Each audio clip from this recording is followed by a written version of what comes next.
I am going to make some chicken enchiladas. I found a recipe by Low Carb Yum. And we're just gonna do this, and I'll show you what we're gonna use. So in the pan, I have a tablespoon of avocado oil. Got 3 cups of shredded chicken. I'm using thighs. There's chicken broth that came from boiling the chicken thigh. Enchilada sauce, minced garlic, some cilantro, and I'm using Mexican cheese instead of Colby Jack, and I'm going to use the egg life wraps to wrap it up. And I greased my pan, my baking pan, with this duck fat. So let's go. All right, so in the pot I have the chicken broth, the chicken, the garlic, pretty much everything, cilantro, and 1 cup of enchilada sauce. But this has to cook for 5 minutes, and there's in the skillet, in the pot. And then I'll be back. Those 5 minutes is up. I have 2 packs of egg life wraps all ready. It's supposed to make 12 enchiladas, at a 1/4 cup per enchilada. So we'll see how that goes. I have a 1/4 cup measuring cup. Just gonna spread this out here.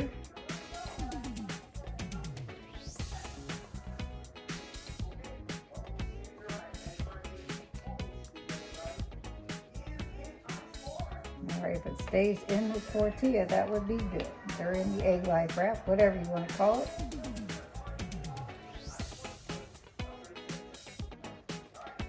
And then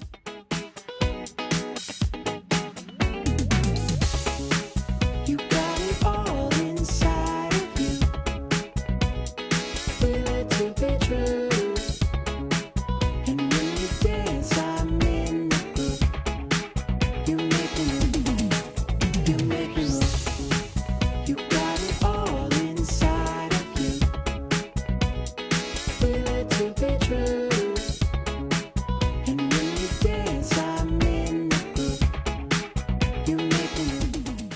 So I got 12, and I have a little bit of meat left. I had to get a second pan, which is right there. Yeah, this is what I have left in the pot. So I'm just gonna spread it on the top,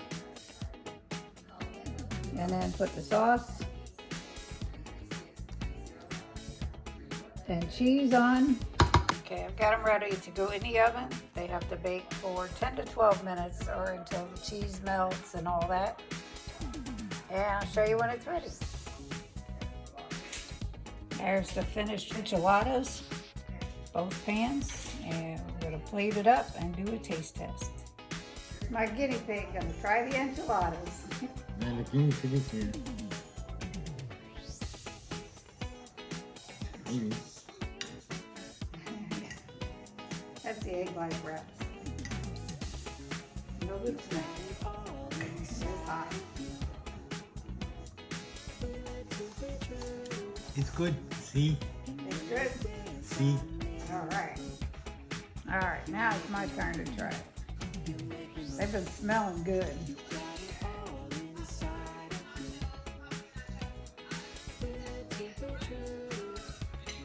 Whew. It's hot, but boy, are they good. All right, thumbs up. Hi, it's Cindy. Today I'm going to do some meal prep, and I will show you what I'm going to do. With this, I'm going to brown up this 3-pound pack I just got from Kroger's for $3.99 just to have some browned ground beef on hand. Here's the makings for the creamy sausage pumpkin soup with the pumpkin spice caramel keto chow, which I am an affiliate for, and I will leave that code in the description. But these are the ingredients for that. I have to chop up the peppers. I've already chopped up some onions that are right here. And this is homemade chicken broth. So if I don't have enough, I've got that to substitute to finish it off. After that, those are done. I'm gonna make 2 Crazy Ketos chocolate pudding, except I'm gonna use this black cocoa powder because I prefer it to richer flavor. So let's get started. You make me move. You got it all inside of you. Feel it to be true.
Okay, I've got the peppers, onions, and the garlic ready to go in the pot for the soup.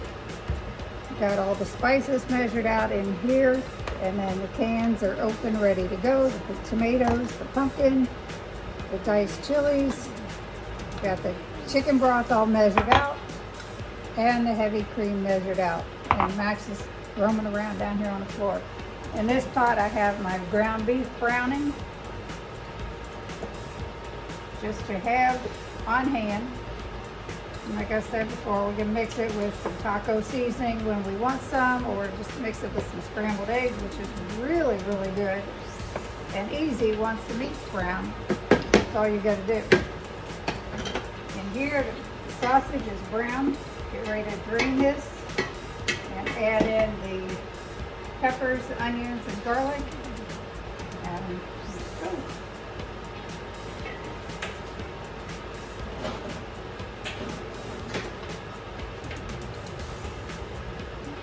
Sorry, I'm off screen for this part. Be right back.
have to wait till the cream cheese melts. I turned it on low and it's just got to cook.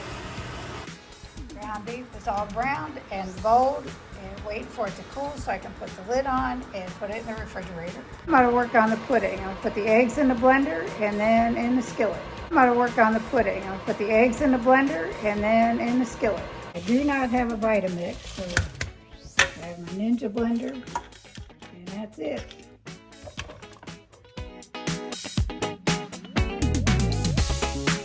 You got it all inside of you. The eggs are in the skillet. I just have to make sure they don't overcook. So we're stirring these around. In the meantime, I cleaned out the blender because the eggs are going to go back in there. You don't want raw egg with cooked egg after you've cooked them. And the soup is on simmer.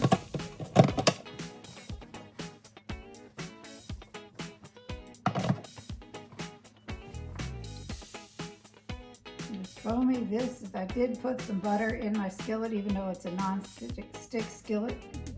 Can't hurt to have a little more fat with your food. And the soup's looking good.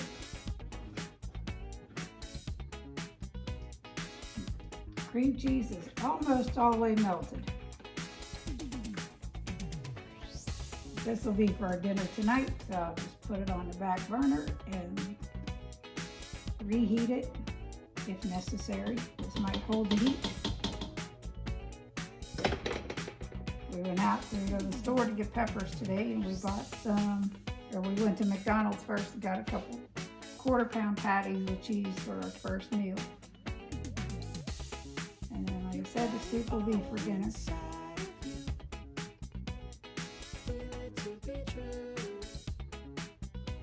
we'll see.